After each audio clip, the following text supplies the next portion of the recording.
It's Conduit News Radio with Paul Harrell. I have this headline here from last week. Trump renews Federal Reserve attacks amid controversy over his two picks. These two picks, Stephen Moore, the Wall Street Journal. If you ever had the chance to listen to Stephen Moore speak, I have. It's really, really awesome. Herman Cain, who I had the pleasure of driving to the airport at one point. I had a great conversation with him. Of course, I think these picks are great. I think they'd be fantastic to go on the board of the Federal Reserve. Of course, just like anything President Trump tries to get done, if it's going to significantly change the status quo, he faces a lot of opposition. Here now with more on that, we have, I want to introduce you to the director of the Center for Economic Freedom at FreedomWorks. His name is John Tamny. John, welcome to the program this morning. Hey, thanks for having me. It's great to be here. Absolutely. Glad that you could take the time to talk to us. So tell us a little bit about this. What are your thoughts on these two picks? Well, my first thought is I think we always vastly overstate the importance of the Fed one way or the other. And I think we insult ourselves when we pretend that we're reliant on a bunch of central bankers to enable us to achieve economic growth. And so that's the first thing I say. I think Jeff Bezos would have been great without it. I think Walmart would be the great story it is with or without a Fed, and so would have John D. Rockefeller. But I do think it's important that different voices basically be part of an entity that employs more economists than any other in the world. The monolithic view at the Fed is that economic growth causes inflation. How exciting to have Steve Moore and Herman Cain there who disagree with that and to force a different discussion on occasion. Yeah, I mean, I think that is exactly right. And, for a long time, I've said this before. I think I read this somewhere a long, long time ago. The Fed, tweaking those interest rates, like, with the precision that we would maybe tweak our thermometer in our homes. You know what I mean? As if they really are kind of the idea that is out there, John, is that they're in a way, these puppet masters and that sort of thing. But what part of the Fed is actually about the free market at this point? You can't really say anything about the Fed is about the free market, and you hit on something that's important. The Fed tweaking interest rates. Let's remember, when we borrow money, we're not borrowing money. We're borrowing what money can be exchanged for. We're borrowing access to trucks, tractors, computers, desks, chairs, to human resources. The Fed can't increase or shrink that. And so this idea that we would give a bunch of Fed officials the role of setting the short rate for the cost of credit, on its own, it's not a serious one. And so I'm hoping within this also that we can just have a discussion. My view, I don't think the Fed is the source of all of our economic ills, but why do we have one in the first place? It serves no useful purpose. Why would we have those not close to the markets setting the price of one of the most important market prices in the world? Here's the thing. They like to pretend. I mean, I've always heard, Republican administrations, Democrat administrations, the Fed is not about politics. They're nonpartisan. Is that true? Oh, please. Of course they're about politics. When is it not about politics? There's this notion that this would be the first time the Fed has been politicized. It's always been politicized under Republicans and Democrats. And they're trying to say this time is different. It really isn't. People are human, hence they're political. And the Fed exists at the pleasure of Congress and the president. Of course it's political. Well, let's not pretend that this is a Trump thing. Well, so then, obviously, then that's why it's important to have people, if it is political, if we admit that, if we, prove that as a falsehood, then we do need to have people that, right now, we have the political debate in this country is, do we believe in free markets, or do we want to, allow the government to force us to give all of them our money and divide it up equally, socialism? Obviously, those are kind of the two extremes. You can't believe you're even saying that. And so, if the Fed also is looking at economic policy from a political lens, I want some free market guys in there. I want Herman Cain, who's, run Godfather's Pizza. They act like that somehow disqualifies him, John.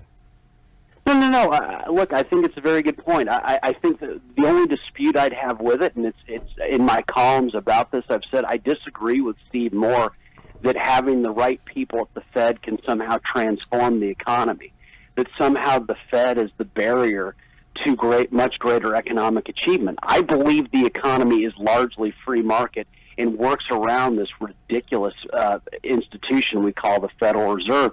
And it may interest you that I learned much of what I know about the Fed from someone who came up in business in Arkansas, in Jonesboro, actually, Hall McAdams. He ran Union Bank that began in Jonesboro, and he taught me this, that the idea that these guys could be controlling the levers of the economy isn't serious. If in fact the economy was run by the Fed, we'd be a very poor country. Yet we're not, and so I just like the idea of having different voices there at the Fed to shake up what's become a ridiculous discussion.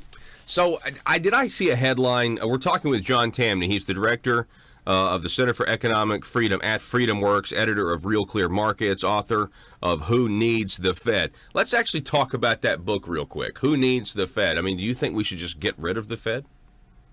Well, I do, and let me stress that it's not about getting rid of it because I think it's the source of all of our ills. I just think it serves no purpose for the exact reasons that you say. Okay, so the Fed sets the short rate for lending for banks, overnight lending, or at least tries to.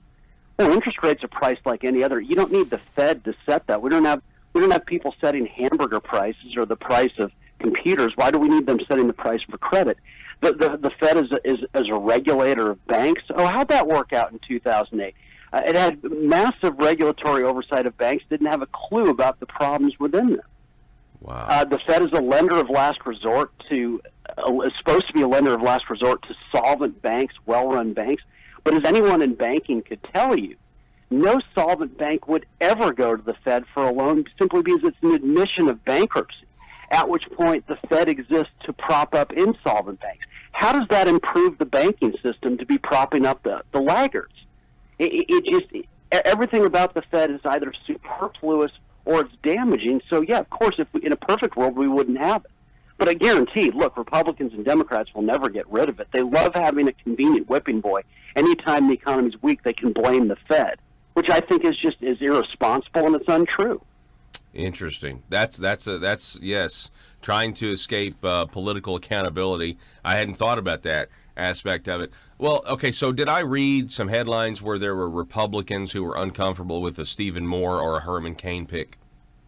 Yes, you did. It's interesting that they're in particular uncomfortable with Herman Cain, and that's what I don't get. Herman Cain has long been involved in the monetary discussion. This isn't something where President Trump just picked him and said, hey, go on the Fed. This has been a policy area for him for quite a while, not to mention that he served as president of the Kansas City Fed. And so it's surprising that at least 4 Republican senators have said that they wouldn't vote for his confirmation. I don't quite get that. Yeah, I don't either. We're seeing this more and more, and it's getting frustrating. Just in terms of with President Trump, he has more opposition from his own party than anyone I can remember. I mean, I'm only 34, John, so I haven't been politically conscious for a long time. But I do remember, when it came to things like this, if you were a member of the same party, you would kind of defer to the president. That's not happening anymore.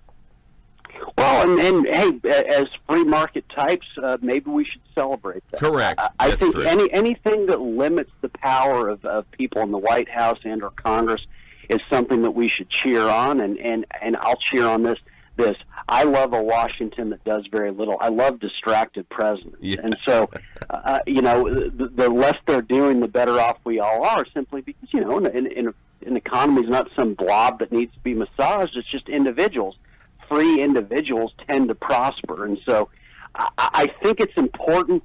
I'd like to see different voices at the Fed, but I think our side should stress that let's not sit here and pretend that we need the Fed to prosper, because that, I can't stress enough that insults what makes the U.S. great. The Fed is not why we're the richest country on earth.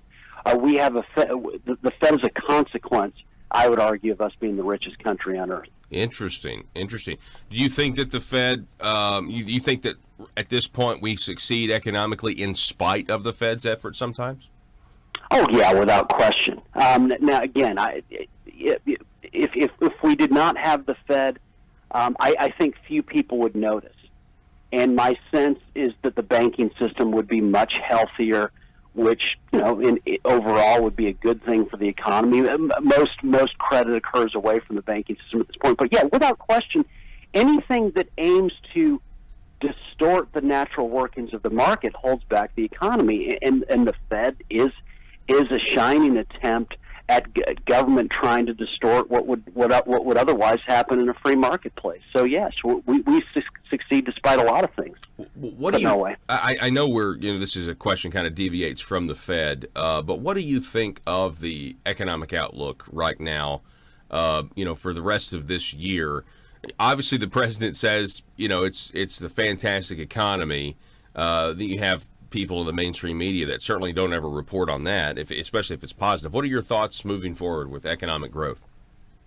I mean, it would appear that it's good, which is just kind of a throwaway line. I mean, if I could predict exactly, I'd be worth billions. But my view is that when people are free, their natural default position is growth. And so President Trump has been largely good on the economic freedom. I don't like the trade tariffs thing. I think they're dangerous. I think they're incredibly dangerous. But on the deregulation front, he's been very good. I think 22 regulations abolished or lapsed versus one new one, so very positive. The tax cuts should have been much larger, and he would have signed much larger ones. I blame the Republicans for that, but he did sign tax cuts. That's a positive. The dollar's value has largely been stable. Presidents get the dollar they want. Trump's been largely quiet there. I think that's hugely important to growth. And so when you have that, when there isn't too much distortion from government, people naturally prosper. So I'm optimistic. If Trump moves in the direction of heavy intervention in the economy, I'd be very pessimistic. Yeah, wow. Well, John Tamny, I really appreciate you coming on here. Your book, Who Needs the Fed? The director of the Center for Economic Freedom at FreedomWorks. You can also check his other research out if you go over to Real Clear Markets, which actually is a really great source. All of the Real Clear stuff I love. John, it's great to meet you, sir, and it's great to have you on the program. And I appreciate you doing a little research about this Arkansas-based radio show. That really means a lot. Hall McAdams taught me more than anyone. Thank you so much for having me on. Look him up. He's a great name. He just taught me endless. Still around. Absolutely. I am going to do that, John. I appreciate it. Thank you. All righty. Folks, we're going to take a break, going to reset here.